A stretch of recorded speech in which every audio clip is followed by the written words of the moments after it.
ഓം നമോ ഭഗവതേ വാസുദേവായ. ഓം നമോ നാരായണായ നമ. ഏവർക്കും നമസ്കാരം. ശ്രീമന്നാരായണീയത്തിലെ ഇന്നത്തെ അവതരണം പഠന അധ്യായത്തിലേക്ക് ഏവർക്കും സ്വാഗതം.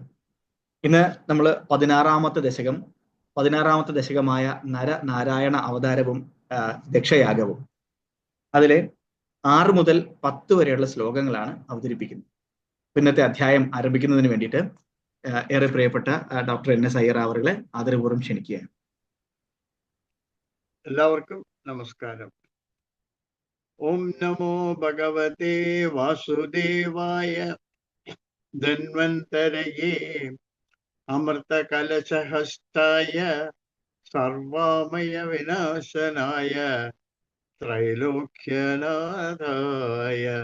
ശ്രീ മഹാവിഷ്ണവേ നമഃ.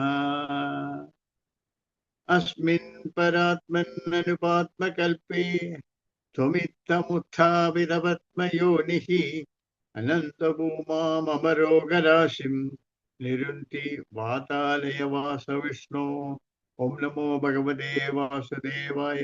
ഓം ശ്രീകൃഷ്ണ പരമാത്മനേ നമഃ. നമ്മളിപ്പോൾ സൃഷ്ടി വർണ്ണനയിലാണ് ഉള്ളത്. സൃഷ്ടി വർണ്ണന, ഭൂലോകത്ത് ജനങ്ങളൊക്കെ എങ്ങനെയാണ് ജനിച്ച് ഈ രൂപത്തിലേക്ക് എത്തിയത് എന്നുള്ളതിനെ പറ്റിയുള്ള വർണ്ണന. അപ്പൊ നമ്മുടെ പൂർവികർ എങ്ങനെയാണ് ഭൂലോകത്ത് വന്നതിനുള്ള പറ്റിയാണ് ഇപ്പൊ പറയുന്നത്. ഇത് ഭാഗവതത്തിൽ 3ാമത്തെ സ്കന്ധത്തിൽ അവസാനവും 4ാമത്തെ സ്കന്ധത്തിലും ധാരാളം അധ്യായങ്ങളിൽ കൂടെ പറയുന്ന കാര്യങ്ങളാണ് നമ്മുടെ നാരായണ ഭട്ടതിരിപ്പാട് ഒരു 10-12 ശ്ലോകങ്ങളിൽ തീർത്തിരിക്കുന്നത്. അപ്പൊ സംസ്കൃതത്തിന്റെ ഭയങ്കരമായിട്ടുള്ള ഒരു പ്രാധാന്യത്തെയാണ് ഇത് കാണിക്കുന്നത്. വലിയ വലിയ കാര്യങ്ങളൊക്കെ വളരെ ചെറുതായിട്ട്, പക്ഷെ ഒന്നും വിട്ടിട്ടുമില്ല, എല്ലാം കറക്റ്റായിട്ട് പറഞ്ഞിട്ടുമുണ്ട്, പക്ഷെ ചുരുക്കി പറഞ്ഞിട്ടുണ്ടെന്നുള്ളതാണ് ഇതിന്റെ പ്രത്യേകത.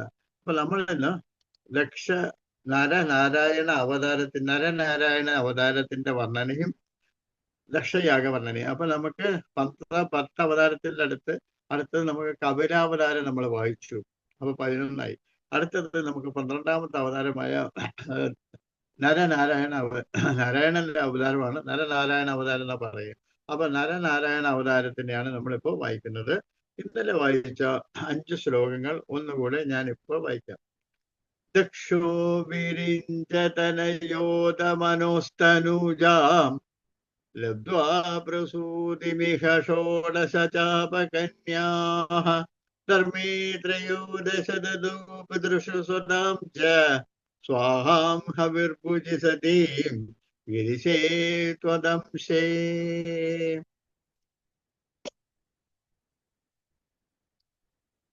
മൂർത്യർഹി ധർമ്മഗൃഹിണി ശുശുഭേവ ഭവന്തം നാരായണം നരസുഖം മഹിതാനുഭാവം ജന്മനി പ്രമോദുദാഹ കൃതസൂര്യദോക്ഷാഃ പുഷ്പോത്കരാൻ പ്രഭവൃഷുന്വനുഭസ്സുരൗഘൗ.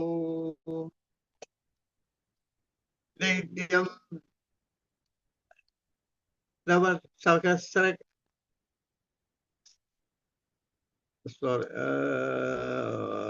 ഒന്ന് വിട്ടുപോയി, പറന്നുപോയത്.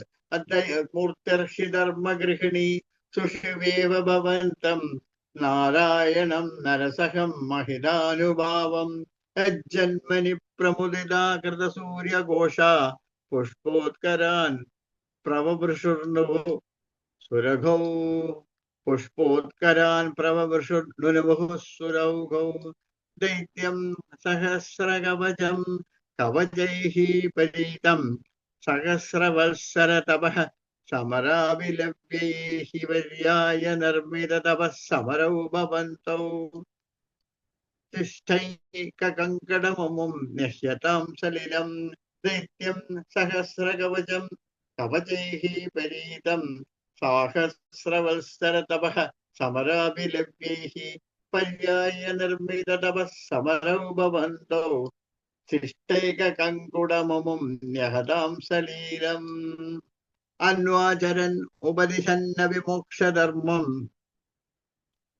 ത്വം ഭ്രാതൃമാൻ ബദരികാശ്രമമധ്യവാസി ചക്രോദതേ ശമത ഓബലനിസ്സഹാത്മാ ദിവ്യങ്കനാ പരിവ്രതം പ്രതിഘായമാരം അന്വാചരന്നുപതിശന്ന വിമുക്ഷധർമ്മം ത്വം ഭ്രാതൃമാൻ ബദരിഹാശ്രമമദ്യപാൽസി ചക്രോധത്തെ ശമത പ്രോബലനിസ്സഹാത്മാ ദിവ്യങ്കനാ പരിവ്രതം പ്രതിഘായമാരം കാമോ വസന്തമലയാ നിലബന്ധുശാലി കാന്താകടാക്ഷഭിശിവൈഃ അർവികസ്വദ്വിലാസൈഃ കാമോ വസന്തമലയാ നിലബന്ധുശാലി കാന്താകടാക്ഷവിശികൈഃ വികസദ്വിലാസൈഃ വിദ്യന്മുഹുർമുഹുരകമ്പമുദീക്ഷൈ ച ത്വാം വീരുസ്തയാദ ജഗതേ മൃദുഹാസഭാജ. ഓം നമോ ഭഗവതേ വാസുദേവായ. ഓം ശ്രീകൃഷ്ണ പരമാത്മനേ നമഃ. ഇത് നമ്മള് 6ാമത്തെ ശ്ലോകം വായിക്കാം. 16ാമത്തെ ദശകത്തിൽ ഇന്ന് നമ്മൾ വായിക്കാൻ പോകുന്നത് 6ാമത്തെ ശ്ലോകമാണ്. അത് എന്തിനെ പറ്റിയുള്ളതാണെന്ന് നമുക്കിപ്പോ വായിക്കാം.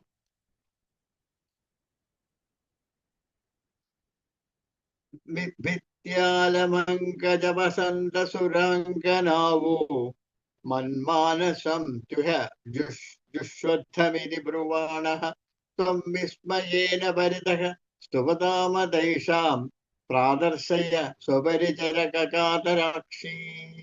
ഭിത്യാലമങ്കജവസന്തസുരാംഗനാവോ മന്മാനസം ജുഷധ്വമിതി ബ്രുവാണഃ ത്വം വിസ്മയേന പരിതഃ സ്തുവതാമതൈഷാം പ്രാദർശയഃ സ്വപരിചാരക കാതരാക്ഷീഃ. ഇതിനെ പിരിച്ചു പറയുകയാണെങ്കിൽ ഭിത്യ അലം അങ്കജ വസന്ത സുരംഗനാഹാവഹ മത് മാനനം തു ഇഹ ജുഷധ്വം ഇനി ബ്രുവാണഃ ത്വം വിസ്മയേന പരിതഃ സ്തുവതാം അത യേഷാം പ്രാദർശയ സ പരിചാരക കാതരാക്ഷീഃ. ഭിത്യ അലം അങ്കജ വസന്ത സുരാംഗനാവഹ മത് മാനനം തു ഇഹ ജുഷ്വതം ഇതി ബ്രുവാണഃ ത്വം വിസ്മയേന പരിതഃ സ്തുവതാം അത യേഷാം പ്രാദർശയ സ പരിചാരക കാതരാക്ഷി. അപ്പൊ ഇതിനെ ചേർത്ത് പറയുമ്പോൾ എന്ത് പറയും? ഭിത്യാലമങ്കജവസന്തസുരാംഗനാവാ മന്മാനസം ത്യുഹജുഷ്വധ്വമിതി ബ്രുവാണഃ ത്വം വിസ്മയേന പരിതഃ സ്തുവതാമതൈഷാം പ്രാദർശയ സ്വപരിചാരക കാതരാക്ഷീഃ. ഇതിന്റെ അർത്ഥം എന്താ? ഹേ മന്മഥ, ഹേ വസന്ത, ഹേ അപ്സര സ്ത്രീകളെ, നിങ്ങൾക്ക് ഭയമതി. ഇവിടെ എന്റെ മനസ്സിനെ തന്നെ അനുവർത്തിക്കുന്നു എന്നിങ്ങനെ അരുളി ചെയ്തുകൊണ്ട് നിൻ തിരുവടി ആശ്ചര്യത്തോടു കൂടി ചുറ്റും നിന്ന് സ്തുതിക്കുന്നവർക്ക് ആ സമയം തന്റെ പരിചാരകന്മാരായ സുന്ദരിമാരെ കാണിച്ചു കൊടുത്തു. അതായത് സുന്ദരനായ ഒരു നാരായണൻ ജനിച്ചു. അദ്ദേഹത്തെ കണ്ടിട്ട് അദ്ദേഹത്തിന് ചുറ്റിൽ ധാരാളം സുന്ദരികളായ സ്ത്രീകളൊക്കെ ഉണ്ടായിരുന്നു. എന്നിട്ടും പിന്നീടും സുന്ദരികളായ ദേവകുമാരികളൊക്കെ വന്ന് അദ്ദേഹത്തിനെ ആകർഷിക്കാൻ നോക്കി. അപ്പൊ അദ്ദേഹം പറയുമായിരുന്നു, ഹേ മന്മഥ, ഹേ വസന്ത, ഹേ അല്ല അപ്സര സ്ത്രീകളെ, നിങ്ങൾക്ക് ഭയം മതി.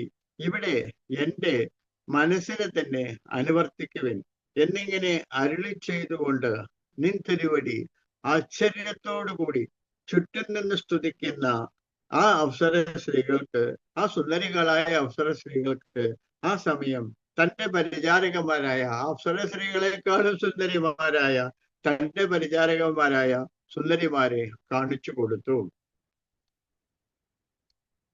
7ാമത്തെ ശ്ലോകം. സമ്മോഹനായ മിളിതാമദനാദയാസ്തേ തുദ്വാസികാ പരിമളൈഃ കില മോഹമാപുഃ ദത്താം ത്വയാ ജഗ്ഗുഃ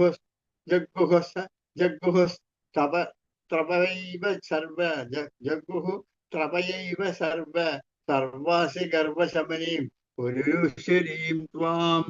സമ്മോഹനായ മിളിതാഃ മദനാദയാസ്തേ ത്വദ്ദാസികാ പരിമളൈഃ കില മോഹമാപുഃ ദത്താം ത്വയാ ച ജുഗുഃ ത്രപയാ ഏവ സർവേ ദത്താം ത്വയാ ച ജുഗുഃ ത്രപയായൈവ സർവേ സർവാസി സർവസമനീം പുനരീശ്വരീം ത്വാം സമ്മോഹനായ മിളിതാമദനാദയാസ്തെ ത്വദ്വാസികാ പരിമളൈഃ കില മോഹമാപുഃ ദത്താം ത്വയാ ച ജുഗുഃ ത്രപയൈവ സർവാസി ഗർവശമനീം പുനരൂർവശീം ത്വാം സമ്മോഹനായ മിളിതാഃ മദന ആദയസ്തേ തത് ദാസികാ പരിമളൈഃ കില മോഹം ആപുഃ ദത്താം ത്വയാ ച ജുഗുഃ ത്രപയൈവ ദത്താം ത്വയാ ച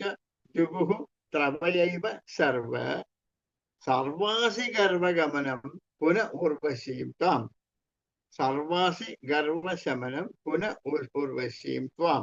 അപ്പൊ ഇത് ചേർത്ത് വായിക്കുമ്പോ സമോഹനായ മിളിതമനമാദയത്തെ തുദ്ദാസികാ പരിമളൈഃ കില മോഹനമോഹമാപുഃ ദത്താം ത്വയാ ച ജുഗുഃ തപയായേവ സർവേ സർവാസി ഗർവശമനീം പുനഃഊർവശീം ത്വാം. ഇതിന്റെ അർത്ഥം എന്താണ്?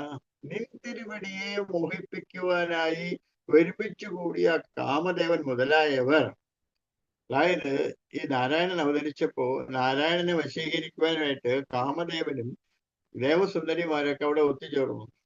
പക്ഷെ നിൻ തിരുവടിയെ മോഹിപ്പിക്കുവാനായി ഒരുമിച്ചു കൂടിയ കാമദേവൻ ദേവകന്യമാരോട് ഇവിടെ വന്നപ്പോൾ നരനാരായണന്റെ ദാസിമാരായ സുന്ദരിമാർ അവരുടെ അംഗസൗരഭ്യം കണ്ട് മോഹിതരായിപ്പോയി. അവര് തന്നെ മോഹിതരായിപ്പോയി.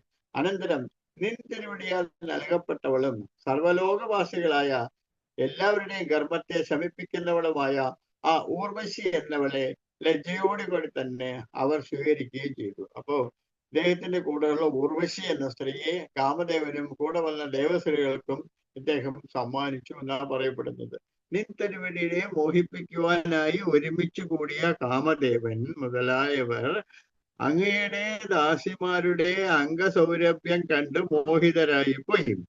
അനന്തരം നിൻ തിരുവടിയാൽ നൽകപ്പെട്ടവളും സർവലോകവാസികളായ എല്ലാവരുടെയും ഗർഭത്തെ ശമിപ്പിക്കുന്നവളുമായ ഊർവശി എന്ന സുന്ദര സ്ത്രീയെ നിന്റെ കൂടെ ഉണ്ടായിരുന്ന നിന്റെ പണിക്കാരിയായിരുന്ന ദാസിയായിരുന്ന ഊർവശി എന്ന സുന്ദരി സ്ത്രീയെ ഈ ദേവന്മാർക്ക് തന്നെ കൊടുത്തു, അർപ്പിച്ചു. ദേവലോക സുന്ദരി ആയിക്കോട്ടെ എന്ന് പറഞ്ഞിട്ട് അവരുടെ കൂട്ടത്തിൽ തന്നെ വിട്ടുകൊടുത്തു എന്നാണ് ഈ ശ്ലോകത്തിൽ കൂടെ നാരായണ ഭട്ടതിരിപ്പാട് നമ്മളോടത്ത് പറയുന്നത്. നമ്മളോടത്തല്ല, കൃഷ്ണന്റെ അടുത്താണ് പറയുന്നത് ശരിക്കും പറഞ്ഞാൽ. അടുത്തത് 8ാമത്തെ ശ്ലോകം. ദൃഷ്ടോർവശീം തവ കഥാം ച നിശമ്യ ശക്രഃ പര്യാകുലോചനി ഭവൻ മഹിമാവർമശാത്. ദൃഷ്ടോർവശീം തവ കഥാം ച നിശമ്യ ശക്രഃ പര്യാകുലോചനി ഭവൻ മഹിമാവർമശാത്. ഏവം പ്രശാന്തരമണീയതരാവതാരാത് തത്വോദിഗോ വരദ കൃഷ്ണതനുസ്ത്വമേവ. ദൃഷ്ട്വാർവശീം തവ കഥാം ച നിശമ്യ ശക്രഃ പര്യാകുലജനി ഭവൻ മഹിമാ അവമർശാത്. ഏവം പ്രശാന്തരമണീയതര അവതാരാത് ത്വത്തഃ അധികഃ വരദഃ കൃഷ്ണതനുഃ ത്വാമേവ. ദൃഷ്ടോർവശീം തവ കഥാം ച നിശമ്യ ശക്രഃ പര്യാകുലോചനി ഭവൻ മഹിമാവർമർശാത്. ഏവം പ്രശാന്തരമണീയതരാവതാര തത്വ അധിക വരദ കൃഷ്ണ തനുഃ ത്വം ഏവ. തത്തോദിഗോ വരദ കൃഷ്ണ തനുസ്ത്വമേവ. ദൃഷ്ടോർവശീം തവ കഥാം ച നിശമ്യ ശക്രഃ പര്യാകുലോചനി ഭവൻ മഹിമാവർമർശാത്. ഏവം പ്രശാന്തരമണീയതരാവതാര തത്വാദിഗോ വരദ കൃഷ്ണ തനുസ്ത്വമേവ. ഓം നമോ ഭഗവതേ വാസുദേവായ. പക്ഷേ ഇതൊക്കെ കണ്ടപ്പോൾ എന്ത് പറ്റി? അവിടെ ദേവേന്ദ്രൻ എന്നൊരാളുണ്ട്. അങ്ങേർക്ക് ഇതൊക്കെ കണ്ടോണ്ടിരിക്കുക. ഊർവശിയെ കണ്ടിട്ടും നിൻ തിരുവടിയുടെ വൃത്താന്തത്തെ കേട്ടിട്ടും ദേവേന്ദ്രൻ അങ്ങയുടെ മഹിമയെ പറ്റിയുള്ള വിചാരം കൊണ്ട് വ്യാകുലചിത്തനായി ഭവിച്ചു. അല്ലേ സർവാഭിഷ്ടദായക, ഇപ്രകാരം ശാന്തവും മനോമോഹനുമായ അവതാരത്തോടുകൂടിയ ശ്രീ നാരായണമൂർത്തിയായ നിൻ തിരുവടിയേക്കാൾ മേന്മ കൂടിയ കൃഷ്ണമൂർത്തിയും നിൻ തിരുവടി തന്നെ. അതായത് ഭൂലോകത്ത് ആര് വലിയ ആളായി മാറിക്കഴിഞ്ഞാലും ദേവേന്ദ്രനെ ആദ്യം പിടിക്കും. കാരണം അങ്ങയുടെ പൊസിഷൻ ഇളകി പോകുമെന്ന് പറഞ്ഞിട്ട്. അപ്പൊ ഇങ്ങനെ നാരായണമൂർത്തി എന്നൊരാള് ഇങ്ങനെ വളരെ നന്ദനായിട്ട് അവതരിച്ചിട്ടുള്ളതും അദ്ദേഹത്തിന് ധാരാളം ശിഷ്യകളുണ്ടെന്നും അദ്ദേഹത്തിന്റെ കൂടെ ധാരാളം സുന്ദരി പെണ്ണുങ്ങളുണ്ടെന്നും അവരിൽ ഒരാളെ ഊർവശി ദേവന്മാർക്ക് തന്നെ അവർ ദാനം ചെയ്തു എന്നൊക്കെ കേട്ടപ്പോൾ ദേവേന്ദ്രൻ ഇത് സഹിച്ചില്ല. അതാണ് ഈ ശ്ലോകത്തിൽ പറയുന്നത്. ദുഷ്ട്വാർവശീമവകഥാം ച നിശമ്യ ശക്രഃ പര്യാകുലജനീഭവത് മഹിമാവമർശാത് എവം പ്രശാന്തരമണീയതന അവതാരാത് ത്വത്തഹരിക ഭരത കൃഷ്ണധനും ത്വമേവ. അപ്പൊ ഇതാണ് ഈ ശ്ലോകത്തിന്റെ സാരാംശമായിട്ട് പറയുന്നത്.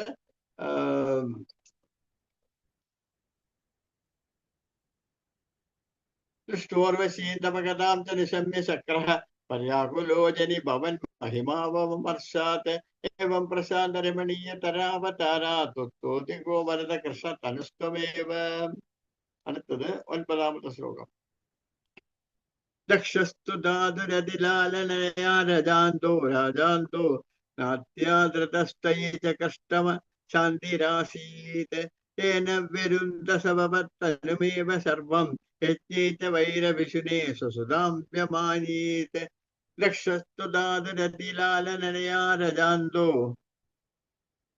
നത്യാദൃതസ്തയേ ച കഷ്ടമ ശാന്തിരാസീത് തേന വിരുദ്ധസവത്തനുമേവ സർവം യജ്ഞേ ച വൈരവിശുനേ സ്വസുതാം വ്യമാനീത്.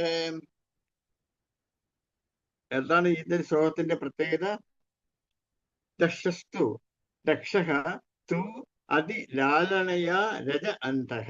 ദക്ഷഃ തു ധാതു ദക്ഷഃ തു ധാതു അതിലാലനയാ രജഃ അന്തഃ തം അത്യാദുതഃ ത്വയി ച കഷ്ടം അശാന്തിഃ ആസീത് യേന വരുന്തേ സ ഭവത്തനും ഏവ സർവം യജ്ഞേ ച വൈരേ വിഷ്ണേ സ്വസുതാം വ്യമാനീത്.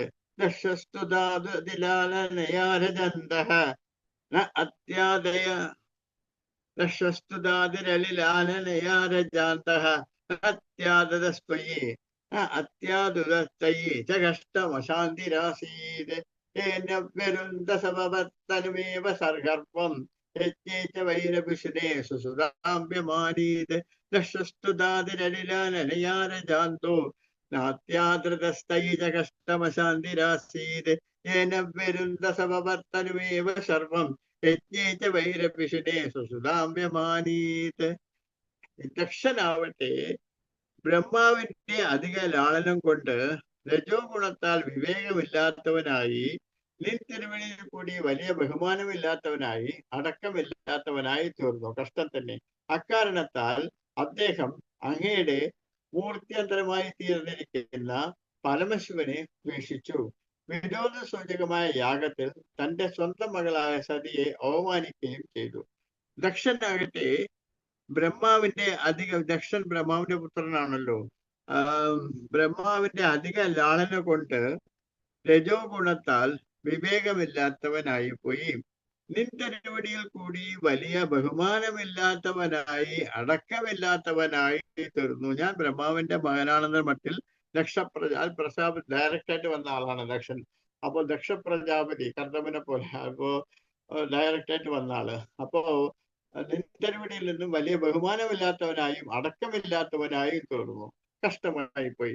അക്കാരണത്താൽ അദ്ദേഹം അങ്ങയുടെ മൂർത്യാന്തരമായി തന്നെ ഇരിക്കുന്ന പരമശിവനെ ദ്വേഷിച്ചു. ദക്ഷൻ പരമശിവനെ അവമാനിക്കുകയും ചെയ്തു. വിനോദ സൂചകമായ യാഗത്തിൽ വെച്ച് സ്വന്തം മകളായ സതിയെ അവമാനിക്കുകയും ചെയ്തു. ആര്? ദക്ഷ പ്രജാപതി. അതാണ് ഈ ശ്ലോകത്തിൽ പറയുന്നത്. ദക്ഷസ്തുതാതിരലിലാലനയാ രജാന്തോ അത്യാദൃതസ്തൈ ച കഷ്ടമശാന്തിരാസീത് യേന വിരുദ്ധസവത്തനുമേവ സർവം യജ്ഞേ ച വൈരവിശുനേ സ്വസുതാം വ്യമാനീത്. ഇനി അടുത്തത് 10ാമത്തെ ശ്ലോകം. കൃത്യേശമർമദിതമഗഃ സത്കൃത്തശീർഷോ ദേവപ്രസാദിത ഹരയാദത്തദബ്ധജീവഃ തത്പൂരിതകൃതവരഃ പുനരാപശാന്തിം സത്വം പ്രശാന്തികരവാഹി മരുത്പുരേശ. ഉദ്ദേശമർമ്മദ്ധിതമക സതുകൃത്തശീർഷോ ഉദ്ദേശമർമ്മദ്ധിതമഗഃ കൃദ്ദേശമർമ്മദ്ധിതമഗഃ സതുകൃത്തശീർഷോ ശീർഷോ ദേവപ്രസാദി ഹരാദത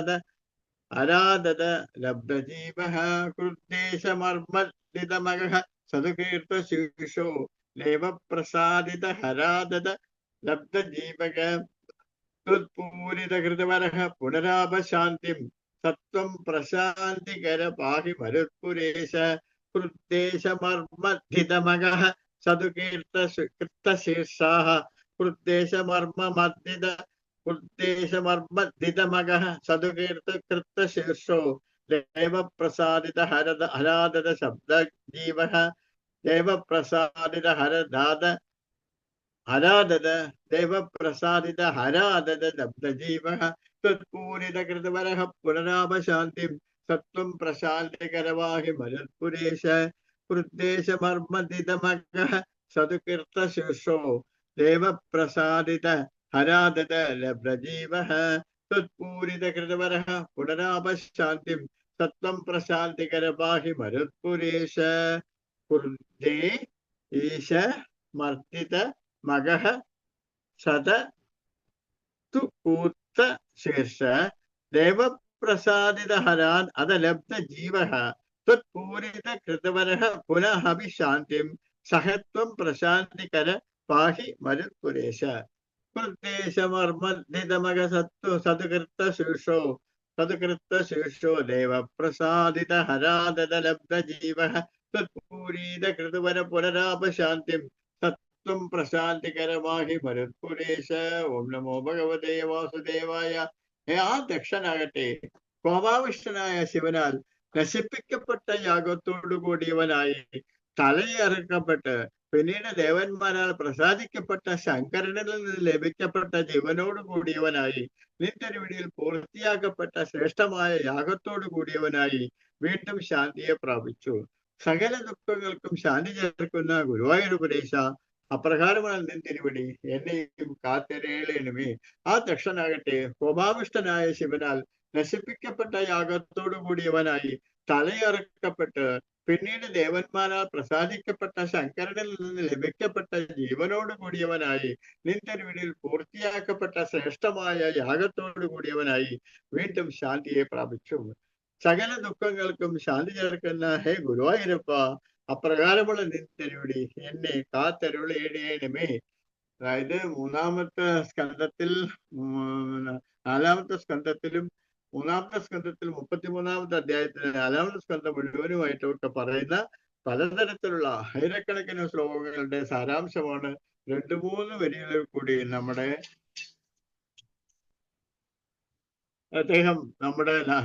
നാരായണ ഭട്ടതിരിപ്പാട് അവതരിപ്പിച്ചിരിക്കുന്നത്. ഇത് ചെറിയ ശ്ലോകത്തിൽ കൂടെ വലിയ കാര്യങ്ങളൊക്കെ പറഞ്ഞിരിക്കുകയാണ്. ഇതോടുകൂടി ഇന്നത്തെ പ്രഭാഷണം അവസാനിക്കാം. ഓം നമോ ഭഗവതേ വാസുദേവായ. ഓം ശ്രീകൃഷ്ണ പരമാത്മനേ നമഃ.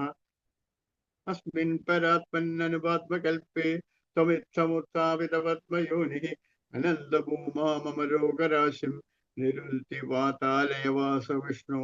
ഓം നമോ ഭഗവതേ വാസുദേവായ. ഇന്നത്തെ ഈ അധ്യായത്തോടെ നമ്മുടെ 16-ാമത്തെ ദശകം അതിന്റെ പാരായണവും അവതരണവും ഇവിടെ സമാപിച്ചിരിക്കുകയാണ്. 16-ാമത്തെ ദശകത്തിൽ നമ്മൾ നരനാരായണ അവതാരവും ദക്ഷയാഗവുമാണ് അവതരിപ്പിച്ചത്. ഈ അധ്യായത്തോടെ 16 ദശകം സമാപിക്കുന്നു. സംശയങ്ങൾ ഉണ്ടെങ്കിൽ വാട്സാപ്പിലേക്കോ അല്ലെങ്കിൽ ചാറ്റ് ബോക്സിലേക്കോ അറിയിക്കണമെന്ന് അഭ്യർത്ഥിക്കുകയാണ്. ഏവർക്കും നന്ദി അർപ്പിച്ചുകൊണ്ട് ഇന്നത്തെ പാരായണം അവതരിപ്പിച്ച പ്രിയപ്പെട്ട അയ്യർ സാറിന് നന്ദി രേഖപ്പെടുത്തിക്കൊണ്ട് ഇന്നത്തെ അധ്യായം ഇവിടെ സമാപിക്കുകയാണ്. ഏവർക്കും നന്ദി. ഓം നമോ ഭഗവതേ വാസുദേവായ. ഓം നമോ നാരായണായ നമഃ. നമസ്കാരം.